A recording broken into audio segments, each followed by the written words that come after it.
Okay, folks, welcome to the Succeeding with OKRs in Agile. We have Allan Kelly in today.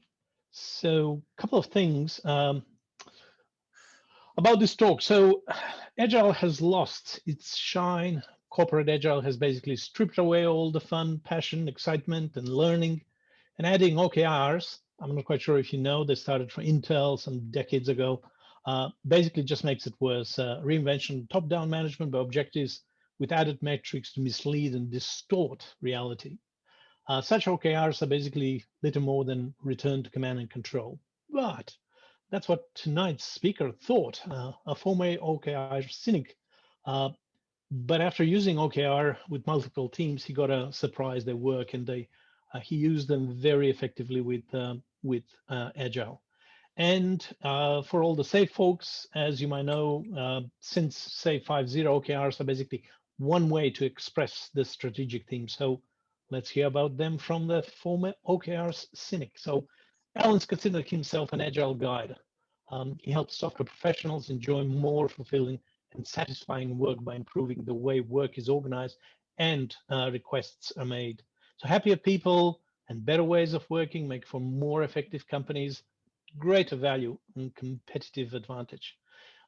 His wide experience of the challenges faced in software development underpins his advice, coaching, training, and writing. He's written a book, Succeeding with OKRs, same as the title of today's talk. And on Twitter, you can find him on Allan Kelly Net, all in one word. So before we begin, guys, the presentation is already being recorded, so we may put it public. We still haven't started doing that, but we're thinking of maybe put it on YouTube. It'll be quite good because a lot of people can't make it, and I constantly get requests like, "Are you recording the session? Can I have a copy?" So please stay on mute during the presentation. There will be 20-30 minutes Q&A at the end, and during the presentation, post your question in the chat box. Okay, we will address as many as possible, and if there are some not addressed, pretty sure Allan would be more than happy to address them, perhaps on the chat in the Meetup. Note, Allan will also give away a few copies of his book, so please enter your email address in the URL that Allan has provided. So in the chat, you will basically see a link to https wcullen.co.uk/bookdraw, and yeah, just enter your email address and Allan will make a draw. Any questions before we begin, guys? Any questions from anyone? Okay, if not, Allan, please take it away. Thank you. Thank you. Okay, do you want to, oh, do you, this will stop on the share screen? Yes, yes, of course I do. Yeah, just stop the sharing. Where we are. It's funny reading the intro.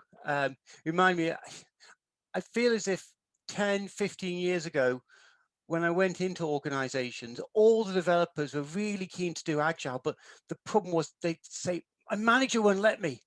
And now I feel as if I go into organizations and it's the manager saying, "We want to be Agile, we want to do this, but our developers don't want to do it." And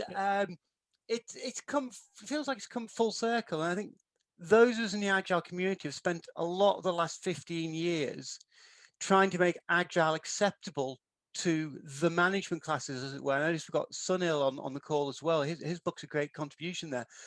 And we've kind of succeeded too well. Managers want it, but in the process, we've kind of lost the passion of the developers who saw it as some kind of upstart movement. And when I was working with OKRs, like my heart sank. I should say that this is a SAFe meetup, and I know very little. I know nothing about SAFe. I must learn more about SAFe now. It includes OKRs. So I was working with an organization which was doing a kind of Scrum, Spotify, SAFe kind of hybrid, and OKRs were dropped into the mix. And I was really quite cynical to start off with, but I thought, okay, treat this as an experiment, work with them. And I was surprised by how well they worked. They're not a silver bullet. They don't solve everything, but they did help with a number of things, but they potentially also have a bit of a dark side to them. So let's get started. As I said, I'll do a book draw. I usually give people a choice of an ebook or a postal book. If you're in Australia, it might take a little while. If you're in Fulham, you'll probably get it quite quickly if you win. So stick your name in the URL, and I'll do a draw at the end. Before we go on, I don't know if any of you have seen a thing called Mentimeter, menti.com. If you can just run over there, I want to ask you a couple of questions. So you go to Mentimeter, you put in the number, and then you will get a question. And the question is, who is using OKRs at the moment? So if you stick your number in there, we should get an instantaneous poll. And try to get some of that, put your hands up, which you used to have in the, I need to click a button on the presentation.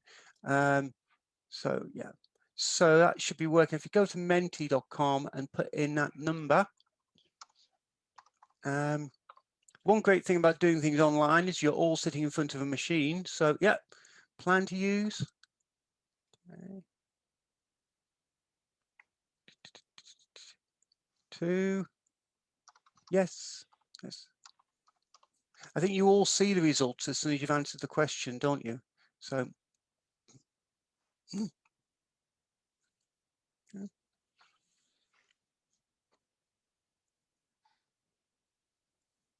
I think we need, it says wait for the next slide. Yes, there is. I was just seeing how many we stabilized there. So, okay, so the majority of you are using it at the moment, and a couple of you are planning to use them. So the next slide is, I need, where do I click on this damn? Oh, come on. Why isn't it going to the next question? Okay, the interface on this is confusing me at the moment. Okay, there we go. Page down, obvious, really. Those of you who are using them, would you recommend them? Yes. There's 4 of you. 5 of you said you're using maybe. So yeah. Okay. Okay.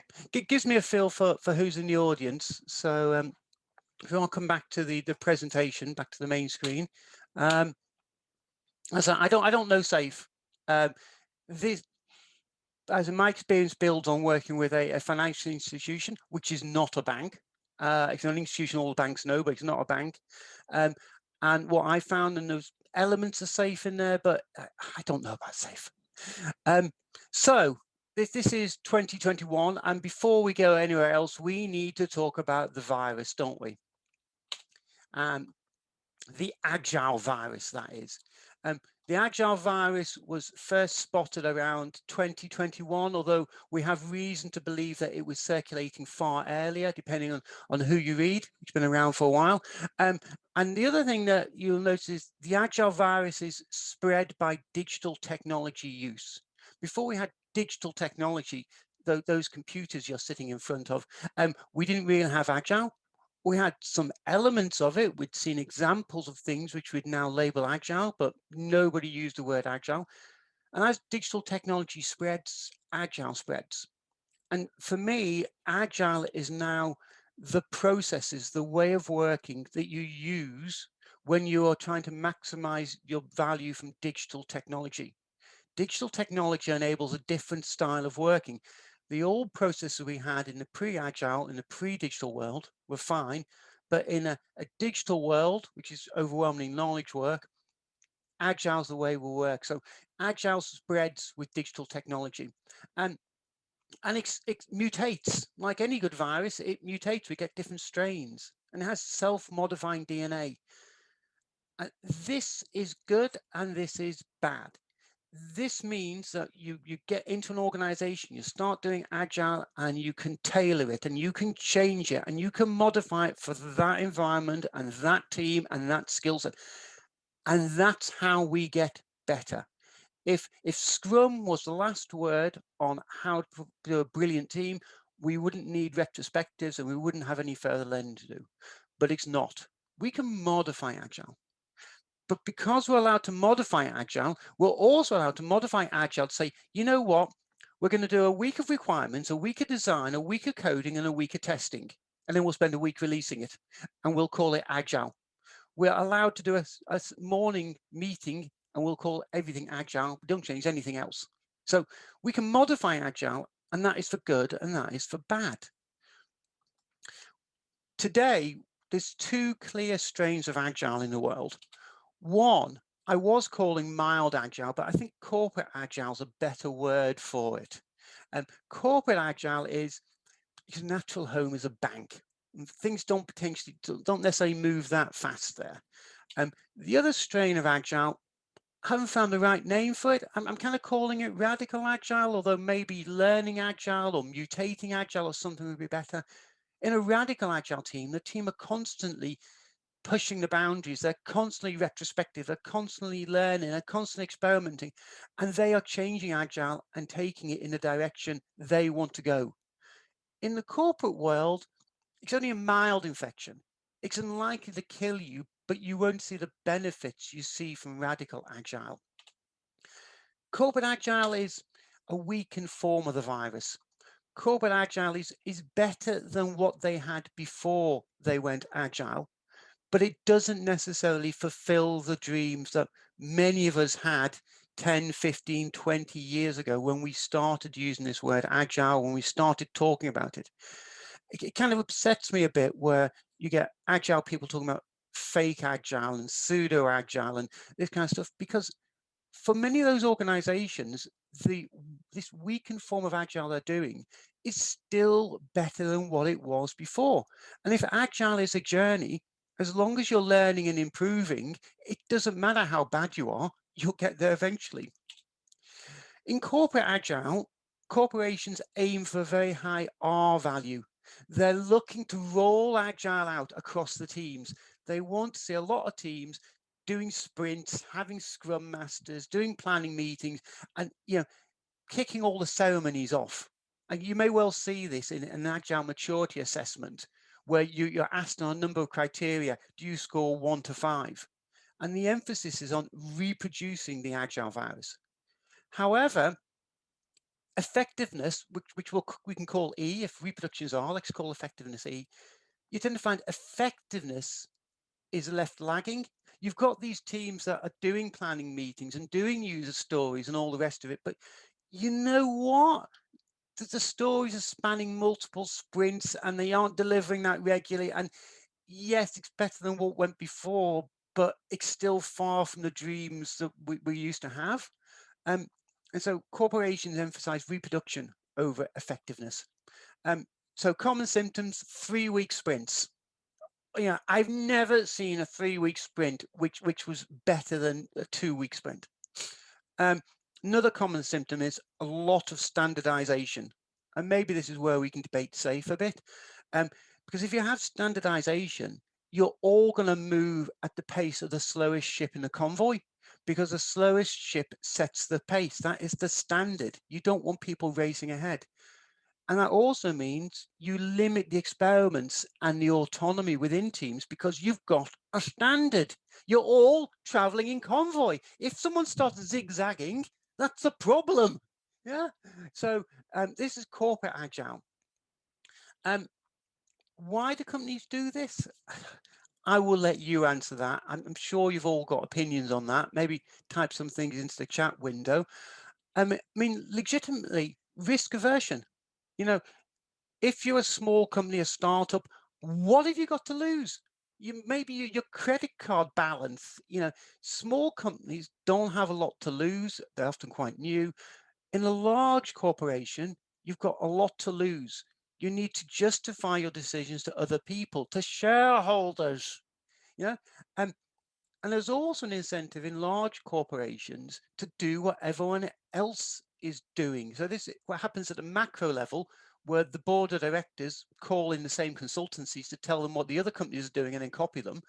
And at the micro level, if you are, let's imagine you're a project manager and you can see that your project, whether it's doing Agile or traditional, is going to fail. But you also see that a dozen of your peers in a similar position are in the same position and their work is going to fail. If you do the same as everyone else and you fail, you aren't really, you've not got a problem because everyone failed. If you do something different and you fail, potentially your failure is down to doing something different. So there's a big incentive to do the same as everyone else. And that's what corporates are about, isn't it? They scale. Fear of failure. We love saying failure is about learning, but the truth is we're all human and we've been wired from a very early age. We don't want to fail. I think there's an overdue faith in planning. And big corporations, they put a lot of faith in planning stuff out. I remember being with a large bank here in the UK a few years ago and sitting for 2 hours in a meeting with a dozen architects, project managers, BAs, outsourcer representatives to decide the user stories we were going to ask the outsourcer to estimate before the outsourcer was given the contract to do it. And I remember thinking, these are stories around OAuth authentication. I have written an OAuth client. I'm not very proficient at it, but I did it in a few days. A proficient programmer could build this thing in less time than it's taking us to talk about what stories we're going to estimate. But no one ever got fired for doing too much planning, did they? And the constraints in the wider system. Yeah, you don't have freedom. You've got other people. So these are all valid reasons. I don't know your case. This leads to a lack of learning and a lack of deep understanding, and more importantly, a lack of unlearning. The difficult bit in Agile is not what you have to learn to do, but what you have to learn to undo. If you're doing sprints and you're doing burn down charts, do you still need a Gantt chart? Do you still need to estimate things far into the future? If you're doing Agile, why are you still doing a lot of your old processes that have carried over? It's about what we take away. And when we are in this corporate standardized environment, we lose a lot of the learning and we find it difficult to leave things behind. I see somebody in the chat mentioned mutations and vaccines. I think it's true. In some ways, the version of Agile we've ended up with is a response to corporate antibodies. You bring something new into a corporation and the antibodies come out and try and stop the change, stop it infecting. And so we've ended up with this form of Agile, which is very, very compatible with corporate environments. It knows how to evade the antibodies, just enough change to keep the consultants employed, but not so much change that anybody's job is threatened. Yeah. Okay.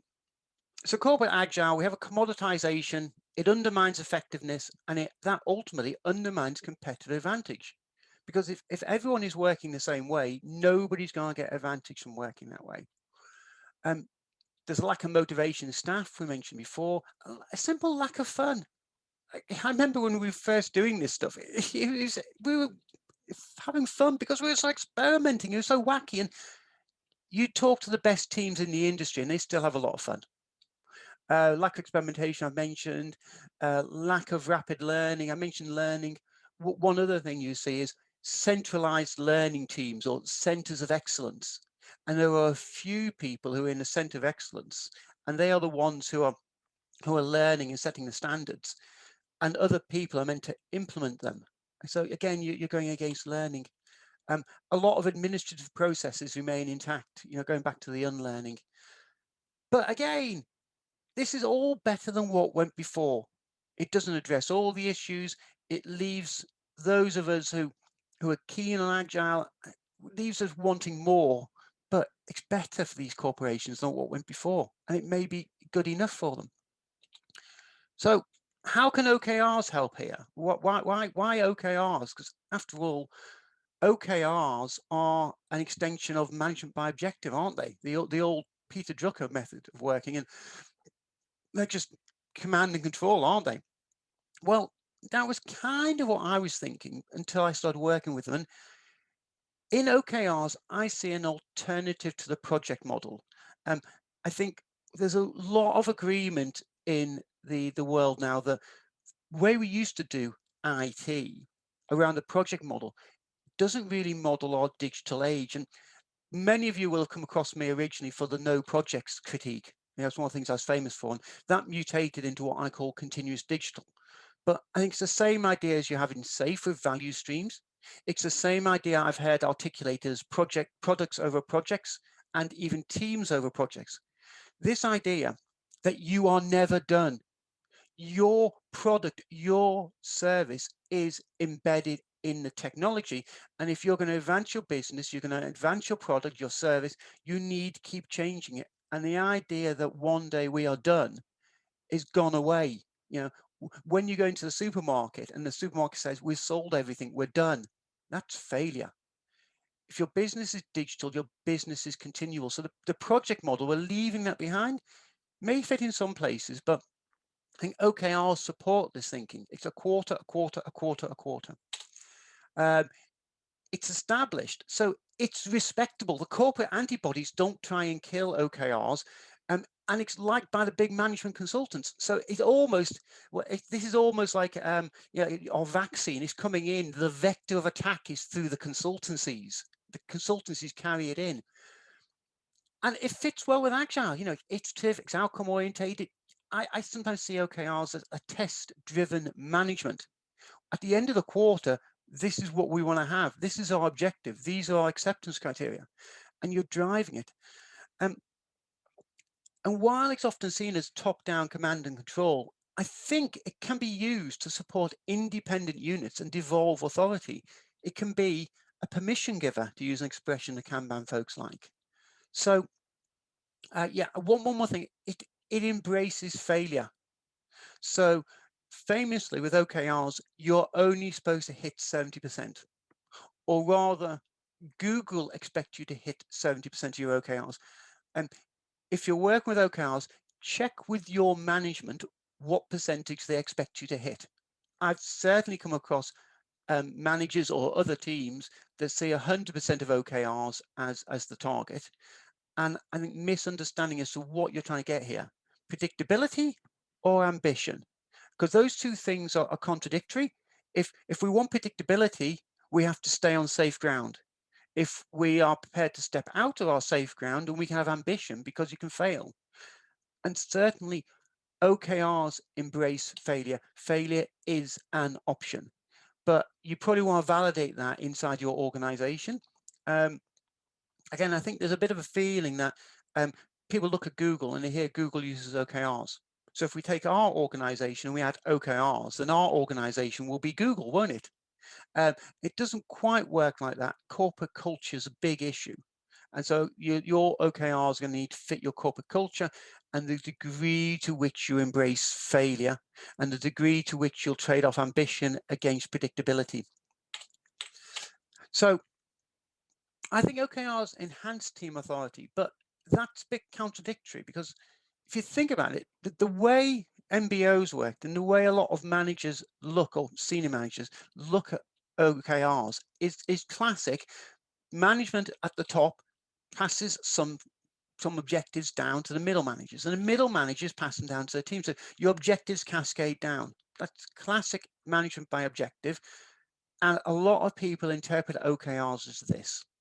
However, it doesn't require a genius to work out this is not Agile.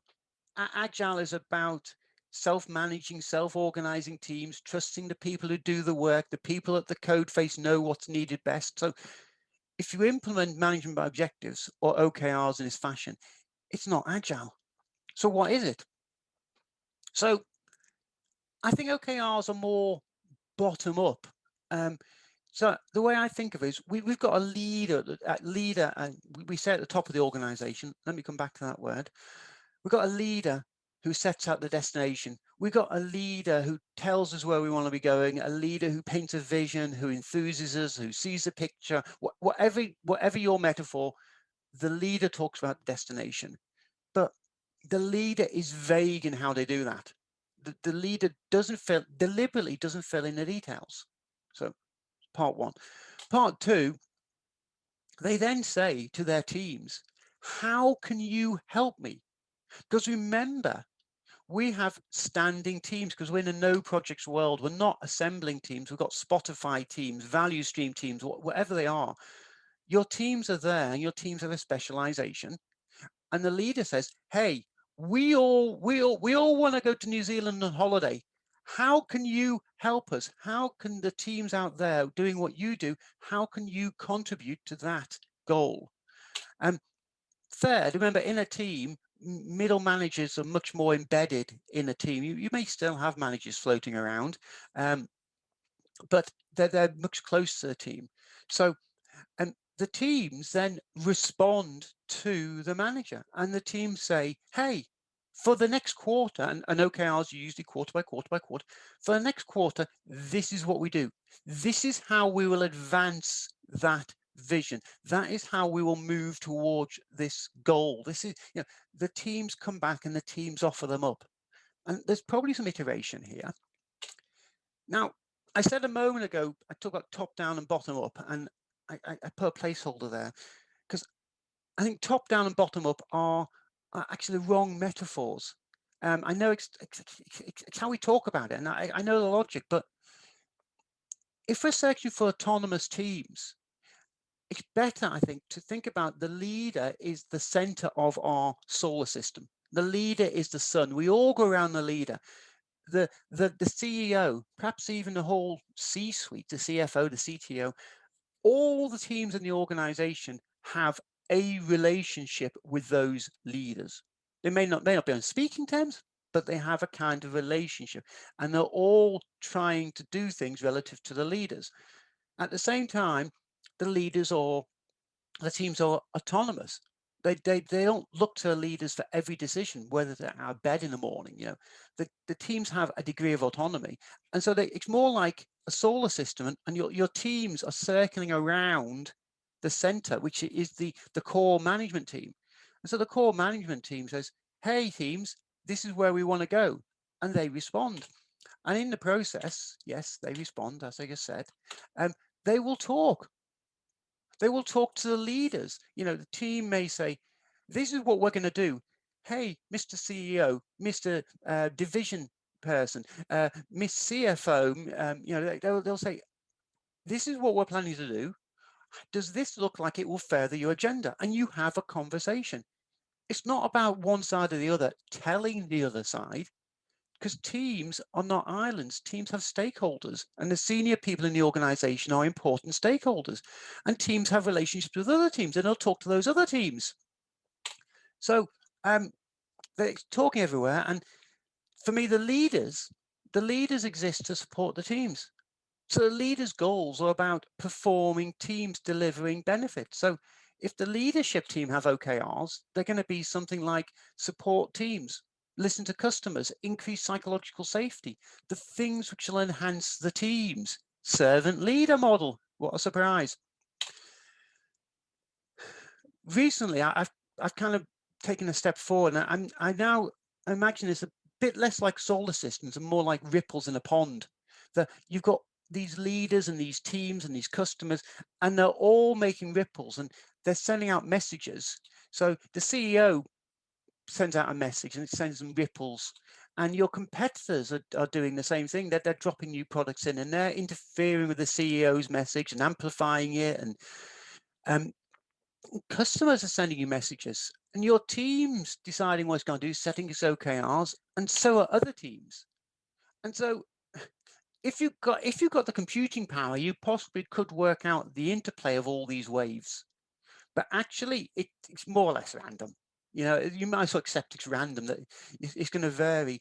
And OKRs are a signaling mechanism. They are a way of communicating what your ripples are. But they're all interacting with other teams. Sometimes they amplify the effect, and sometimes they dip the effect. So we can think about organizations having purpose, and we all know coming out of the last year and this year yet to come, purpose has become much more important to organizations. About 12 months or more ago, when we all got locked down, just your purpose was to survive, and we all got very energized. Within that purpose, you may have one or more missions. So our purpose is to go to the moon, and we have a bunch of missions to take us to the moon. OKRs come around every quarter. And here I'd like to borrow from Jeff Bezos and his day one mentality. That when you come to set your OKRs, forget about the past. The past is gone. That's history. Look at where you are now. What do you need to do? How can you build the mission? How can you deliver on the purpose? Given what the skills you have, the technology you have, the 3 months you have, how are you going to advance it? And don't worry so much about what happened before. That stuff you've done before may or may not be valuable. Don't just roll it over and keep doing the same thing. Really look deep. So when you're setting OKRs, go broad. When you're delivering them, go narrow. And hopefully you can deliver on that, because I think OKRs have the power to supercharge prioritization. If you think about your teams, when you do your value streams, where does your work come from? The backlog in Scrum is a big source of work. Maybe your team does work for the support desk. Maybe you're a DevOps team. Maybe the sales team come directly to you. Maybe your customers come directly to you. And I hear about teams that have all these inputs, and then they, the history, things done in the past, and then they add OKRs. And it's like OKRs become another source of work for things to do. And that conflicts with these other things. It's just one of many priorities, isn't it? So my advice is you make everything OKRs. What's going on there? Your OKRs set the team priorities strategically. And those other things, support desk, operations, customers, they feed into setting the OKRs when you're setting them. And during the quarter, keeping your OKRs, you consider those things, sales and customers, dependent on where those priorities line up in your OKRs. I think this just add OKRs complicates the situation. So yes, if you've got to respond to support desk calls and customers, highlight it in the OKRs. Now, there's a tension there because a lot of people subscribe to the view that OKRs are about new stuff, effectively new projects. And I think if you've got a team, you need in the OKR process to flag up that your team, as well as doing OKRs, may be expected to deliver on the support desk, honor some service level agreements, do business as usual, keep the lights on.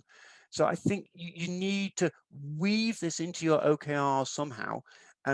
I talk about using an OKR 0, which just kind of sets the SLA level for teams, but we need to make everything subservient to OKRs, so we've got strategic prioritization.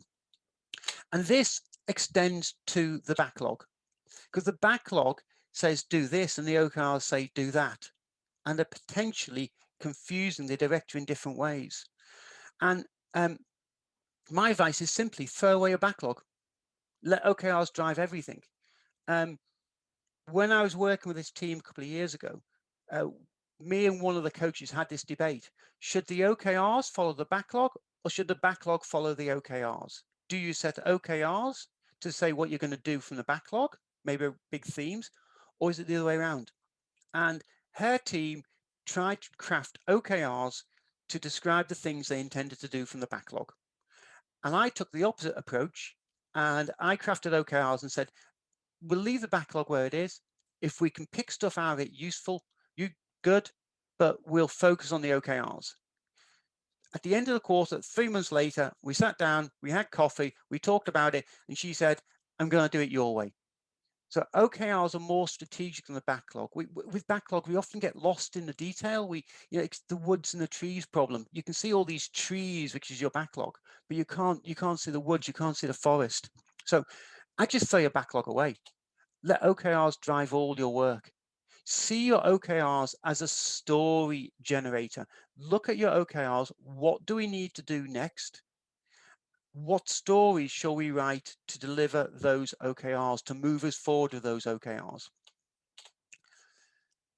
Put an end to the tyranny of the backlog. I mean, it's a bit exhausting. We have these electronic tracking systems. They're bottomless pits. Nobody ever has a burn down chart that matches that line the electronic tracking system draw. Our actual burn down is always higher or lower, the lines above. And for many teams, the backlogs become this tyranny. They are expected to deliver, to do everything in the backlog, but the backlog is growing so fast, they'll never get there. And everything is subservient to the backlog, and we lose the purpose. We need to think about the purpose the team has, the reason they exist, the missions they're delivering on. And these need to come to the fore. We may collect good ideas in a backlog or somewhere else, and it may be that some of those good ideas are worth using to contribute towards our purpose, our mission. But just because something's in the backlog, just because we have 2,000 items in the backlog, let's not pretend we're going to do them all. And let's not organize ourselves as if doing everything in the backlog is the most important thing, because frankly, it's not. So think strategically. OKRs are an opportunity for the teams to step back and think strategically.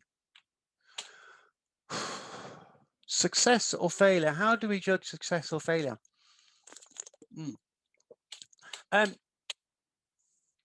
Success is not about hitting 100% of your OKRs. Google and Intel don't believe that. I know some people do, but I think if we set 100% OKR conformance as our goal, we're going to get what's called gaming the system. Another way of putting it is the law of unintended consequences. There's probably some examples in Australia elsewhere. The best example I know here in the UK is a few years ago, hospitals had a target to discharge people within 48 hours of admission to some departments. And what did the hospitals do at the 48-hour mark if the patient wasn't ready to go home?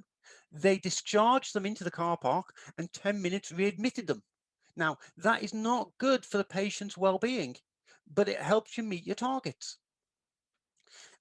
Another example well, more examples of this come out of economics, and there's a law called Goodhart's law, which I'm a big fan of, that any statistical measurement, when used as a target, will change its behavior.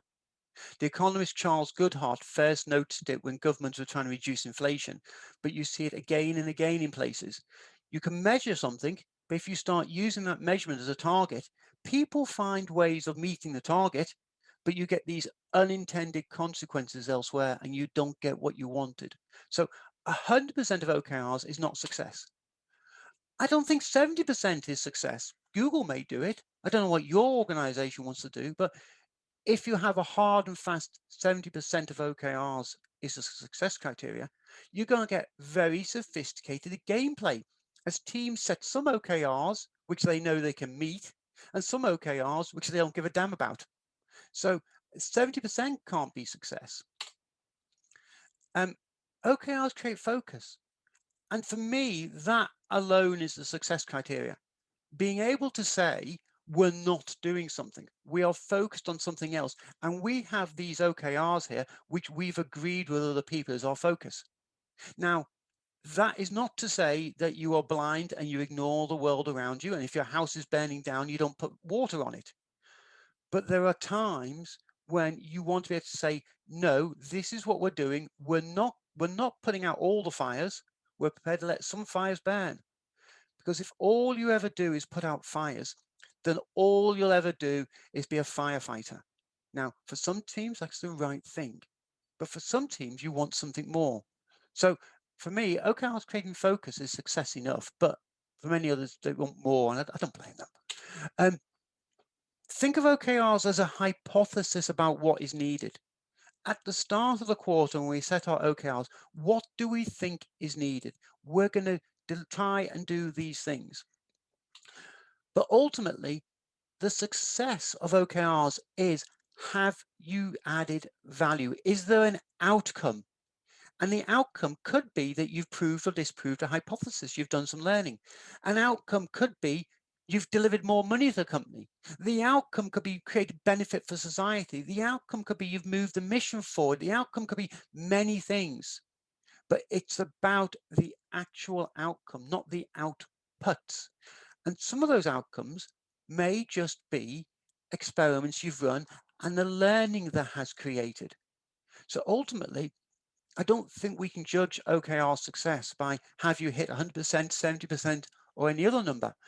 We have to step back and we have to say, have we delivered outcomes which have moved the mission forward? Oof. There we are. Oh my, I'm just about on time, I think. I think OKRs are a mechanism combined with purpose and autonomy and some other things that I think potentially we can reawaken the enthusiasm for Agile we've got when you use OKRs in the right way.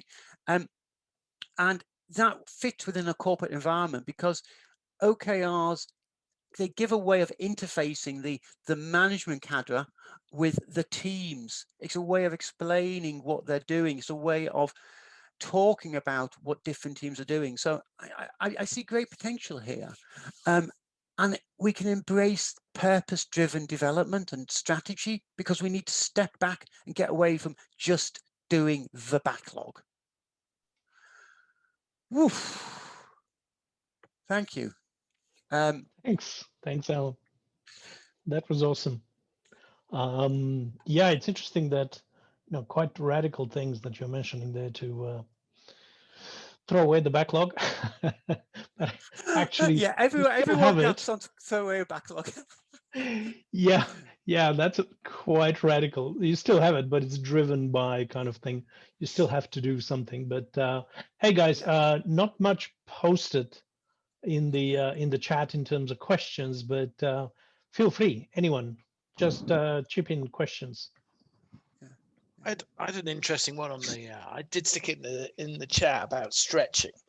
So we're putting in place software as a service company, looking to grow quite substantially.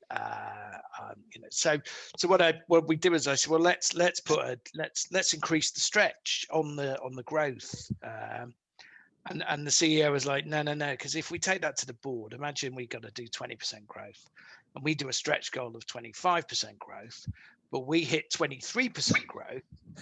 That was deemed a failure probably by the board because we missed our target of 25, even though our agreed original was 20. So it's a bit kind of like, I think there's an education piece here, which is kind of get everybody aligned. Everybody needs to. I think the problem with OKRs is they're ultimately simple, but ultimately very complex to get everybody to understand what they're about.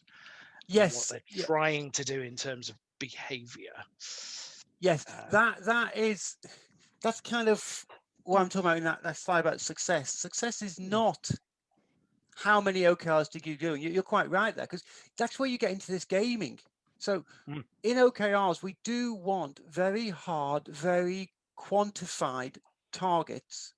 I'm channeling Tom Gilb here, if any of you know Tom Gilb. We want to get the numbers out, but we don't want to judge our success on whether we meet those numbers or not, because that will just lead to gaming. We use those numbers to focus our conversation, focus our work, and then we step back.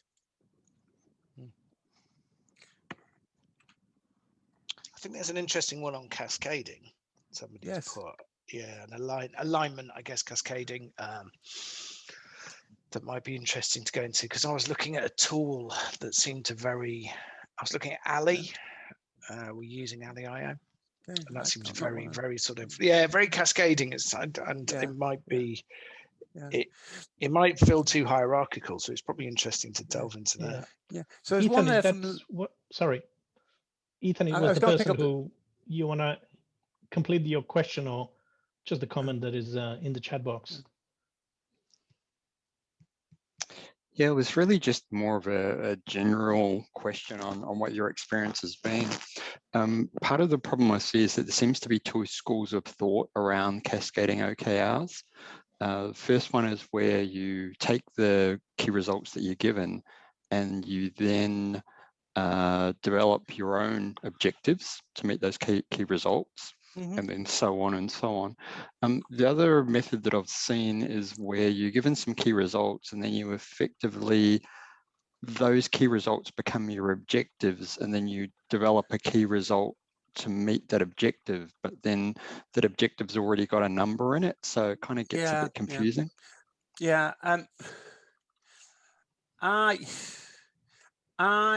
This gets us into the cascading question. I don't want them to cascade down. I don't want people to have them. Now, I know a lot of people interpret them as such, and I know you can make out an argument that that's how you have to do it. And I know there's an argument, well, that's how management by objective worked, and that's how OKR should work.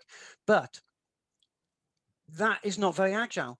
The moment teams are being told, here is the thing you have to produce, you've just taken autonomy and decision power away from the teams.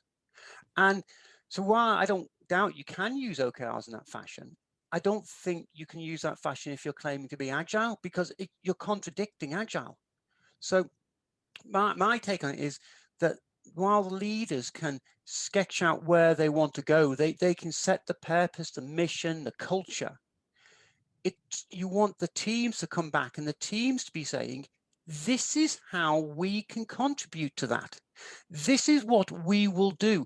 We will engage in conversation with you, the leaders and the other teams, as to how what we intend to do will benefit you and how what you want will, we can service that.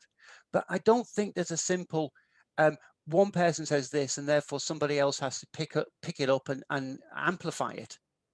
It needs to be more cooperative. Yeah, that's a really interesting point, because I guess it's kind of, you know, how autonomous are your teams, to the point Yes. of, well, at some point they've, you know, need to be working towards some overall plan, no matter how kind of vague it is. You can't completely go off and do your own thing. Yeah. You can't, because teams are not an island. Teams have stakeholders, and teams have to listen to stakeholders. Customers are stakeholders. You wouldn't say a team doesn't listen to a customer, but by the same token, the senior people in an organization are stakeholders, because they represent the shareholders, the funders. So you can't ignore them, but you've got all these different sources of asks, of requests, whether they be customers, senior people, or things are being forced on you by regulators and competitors. And the teams need to balance them, because if the teams don't do the balancing, the teams don't have the autonomy. I agree. I think it's a subtle thing to talk about, and I think communicating that message is one of our challenges going forward. Hierarchy is very easy to understand. Patrick, you have a question? You just posted it there. Would you Yeah. like to ask? And I think the previous discussion was like very representative. I had this preconception about OKRs, just like you did, and by listening to you, I got a little bit happy in terms of, okay, now I see that there's some more, something more to it that I can agree with, or that gives me some hope. But then at the same time, it's like, why wouldn't it be subject to the same forces that weakened Agile in the first place? Because it's so subtle. And if you're giving it into the hands of the big consultancies, they'll turn it into management by objectives. The law of Raspberry Jam will play out. Yeah. So, you know, it's easy to take pot shots at the big consultancies, but what you have to remember is the big consultancies are populated by us. If not you and me, Patrick, I definitely know peers who work or have worked, and they're humans. The great advantage you get if you work for, I don't know, pick someone at random, McKinsey's or PA or Bain or something, is that because you have their name stamped on your forehead, you have more authority with people and you get to speak to more people. Let's not pick on the big consultants. I think you're right. I think the same forces. That was not my intention. My intention was not to pick on the. We all weakened Agile. We're all. To get to the guts of your question, I think you're quite right. I think the same forces may well weaken OKRs, and if I'm being cynical, I almost feel like it's inevitable. It may be like entropy in physics, that these things generally degrade. Every so often we need to reinvent it, relabel it, give it a boost. if I'm being cynical, on the bright side, I think the companies that get it and get it well will succeed, and they are the future. The companies, and you see this with a lot of again, the banks are an easy target, but I'll pick on them all the same. You see this with a lot of the banks. All the banks are trying to be agile. And most of them, if you talk to people inside the banks, it's one hell of a struggle. Many of them will fail. They'll fail with Agile, they'll fail with OKRs, but a few of them will succeed, and they will succeed commercially. Because last time I checked, we still live in capitalist society. And if you can get competitive advantage, if you can be successful in the marketplace, then you will grow. And I think over time, we're just going to see companies that get this succeed more than others, and some of them will go away. No, You're shaking your head, Patrick. No, I don't buy into that story. I don't buy into that story in the sense that today we see a lot of very successful companies that are not agile at heart. Oh, I agree. Yeah. Yeah. And so, and maybe companies that even started out very agile. Yeah. And then during their growth, entropy kicks in. Yeah. And then the same forces kick in, and they turn into these very command and control style type of organizations that don't have a human heart. Yeah. But let me. I don't buy into that story, but I do think I do think we can think about. I love that you used the word entropy, but there's also something else that's called negentropy. It's called self-organization. It's the basis of everything that we see around us, and there are a couple of laws that help life to counteract entropy. But I think that's something we're not being aware of enough. We need to think about mechanisms that actually constraints that actually help us to counteract that entropy. Yeah. We should take some of the other questions. I know the people are waiting. Let me just say, what you're talking about, to my mind, is what I call organic growth. You know, and we have children, we plant plants in our garden, and they grow without a big design. But when it comes to business and software, we somehow feel as if there should be a master plan. The Soviet Union should be back. The other thing with businesses, our economics are not working very well at the moment. We've got too many businesses propped up either by a government or because they have monopolies, Facebook and Google. And we're living in a period of low market churn. We need to get more life back into our economy. And also, these things take decades to play out. You know, Toyota invented lean shortly after the Second World War. You know, there's still parts of General Motors and Ford which are struggling to really embrace it. But there's somebody else that I know has had an interesting question about, was it Lisa, about OKRs at the personal level? Yep. Lisa, would you like to ask?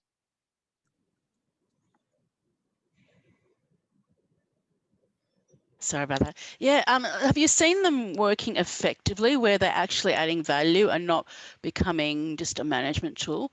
And if you have, no, yet. No, and I don't think they can.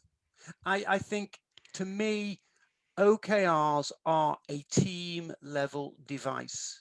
I think, yes, managers, leaders, line, whatever, people should be having one-on-one conversations with individuals. They should be talking about what individuals are trying to achieve and all of that ambitions. But to my mind, if you set OKRs at an individual level, either those OKRs are aligned and are about delivering the team OKRs, in which case, why do you bother having them? The individual's there to deliver the team, the team player. Or the individual's OKRs are about something which is not applicable to the team, at which point I have to ask, why would they be doing it? Why would they be a team member if they're playing a different game? It's like saying we want this soccer team to win the game and play as a team, but actually the goalkeeper's got a different set of objectives. The goalkeeper's trying to do something different. So I'm not a fan of OKRs at an individual level. That doesn't mean that we shouldn't be having conversations with individuals about their motivations and their own aims. Does that fit with your understanding? Yep, no, absolutely. Okay. Mikhail, who's next?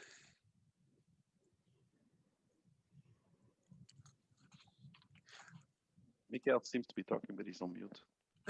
While he's on mute, let me just change the show. I said I'd give away a couple of books here. So I've got this nifty. Can you see this on screen now? You should see a wheel spinning names. They're all your names. If I go, where's the spin button? Oh, there we go. So let me see now.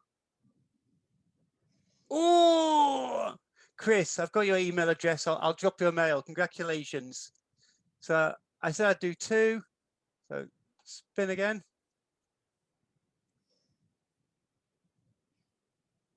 Tom. Yes. Oh, Sunil. Sunil, I'll drop you an email. Thank you. Very sorry, Tom. Well, Tom, so close. You know, it is meant to be. You read my book and I'm meant to read yours. Thank you. If you don't know about it, Sunil wrote a great book on Agile in the enterprise. Put it on your reading list right after mine. And Alan was my technical editor for my book. All right. So that's the connection. So great to see you, Alan. Yeah, and great to hear nice you. To see you. Nice, Have we got time for another question or two? I think there was just the one, Ethan, if you can ask, and then we'll have to stop. We're already past the hour. I have a stand-up meeting to go to in a few minutes. Ethan, you around still? Yeah, no, that's okay if you've got to run for another meeting. Just occurred to me that like any any key result that you set is going to be subject to Goodhart's law. Yes. But maybe that's actually the idea. I don't think Andy Gove, when he invented OKRs, knew about Goodhart's law. Came after OKRs. I think there's an inevitable tension here, and I don't think there's a solution to it. I think it's something we need to be aware of. It's something we need to manage. It's something about the culture of our organizations. If your organization values predictability and conformance, then people are going to find ways of getting that, and sometimes there'll be unintended consequences, and the metrics won't mean quite what you want them to mean. If, on the other hand, you can foster a culture where people can experiment and can take chances, and they aren't going to be judged harshly by not getting a number, then you're going to get a very different culture. We have to sort of manage it.